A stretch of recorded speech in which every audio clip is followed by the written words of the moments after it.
Ian Wigby sat on his cot, staring at the raging storm just beyond his window.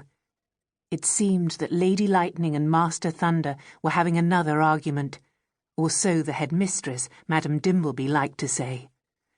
"That old married couple," she would tell the children. "Lady Lightning and Master Thunder sometimes have arguments, as married couples often do. Lady Lightning likes to keep her husband, Master Thunder, in line, you see, so she zaps him a good sting every now and again. But the master won't have it, and he roars back at her. Give them a few hours to tire themselves out, and they'll soon settle down and let their daughter Mistress Rain have the sky all to herself again." Madam Dimbleby told the story of Lady Lightning and Master Thunder to all the orphans who came to live at Delphi Keep, to help them adjust to the turbulent weather that often visited their little patch of England. And it worked, if the 7 sleeping boys behind Ian were any indication. But Ian wasn't fearful of the tempest outside. In fact, he'd never been afraid of any storm. Instead, he was fascinated by the brilliant light and the clapping thunder, and he loved storms at night best of all. Yet this squall brought a foreboding to him that he couldn't quite shake, and for some time he'd been less interested in what was happening in the night sky and more absorbed in watching the ground below. Deep in his 5-year-old bones, he knew that his life was about to change.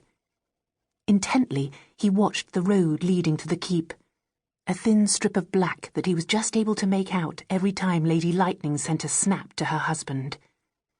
There had been nothing on the road to call his attention, and yet he couldn't take his eyes off it. The clock at the foot of the stairs chimed. He counted as the old timepiece gonged 11 times. Ian sighed. His eyelids were growing heavy and the storm was dying down. Perhaps he should give up his vigil and crawl under the covers. But just as he was about to turn and pull back the bedclothes, Lady Lightning sent a terrific zap across the sky, and something on the road materialized out of the darkness. Ian squinted and rested his forehead on the window pane. The form that had caught his attention appeared to be large. Ian cupped his hands around his eyes, straining to peer into the darkness. There, something moved.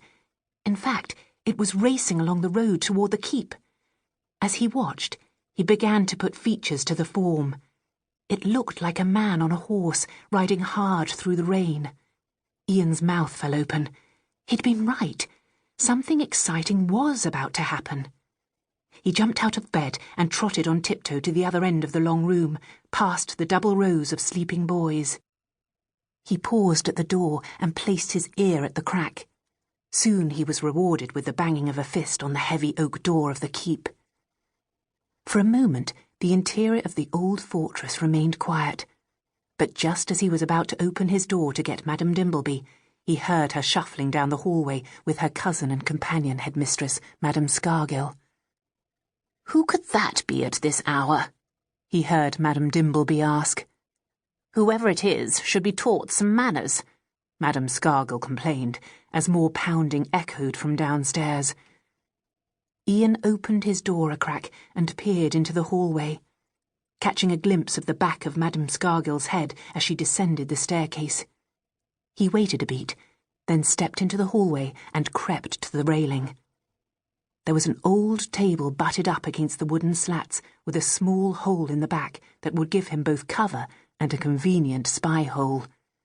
He scooted under the table just in time to see the headmistresses open the door and reveal a stranger. A bony-looking man, soaked to the skin, stood in the doorway.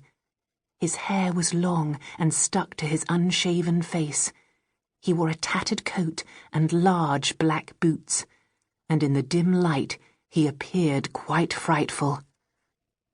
"Please," he said in a deep voice, "I come on a mission of mercy." The headmistresses had stepped back as they'd opened the door to the man, and Ian could see their doubtful expressions when they turned to each other in silent contemplation. As they hesitated, the man stepped forward and pulled something out from the folds of his coat. Both women gasped when they saw that it was a small child. "I found her not 4 hours ago," he explained. "She was toddling about in this muck, if you can believe it.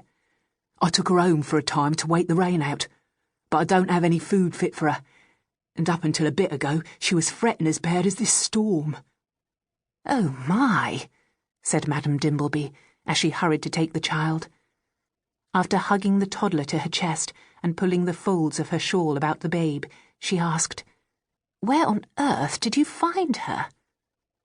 "Her mum rents the cottage on the edge of me property," the man said. "I found this little one wandering about in the field next to the house, so I went looking for her mum, but she's cleared out."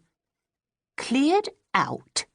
Madame Scargill asked, in her usual clipped speech. "What do you mean, cleared out?" "All her belongings is gone. Her clothes, her trunk, all her personal things. There was this note, though," he said, and once more he dug around in the folds of his coat, from which he fished a crumpled, damp letter that he held out to the women. Madame Scargill took the paper, placing her half-glasses onto her nose before she read. "I cannot stay any longer. The child would be in danger if she were found with me. Please get her safely to the orphanage at the Keep near Castle Dover."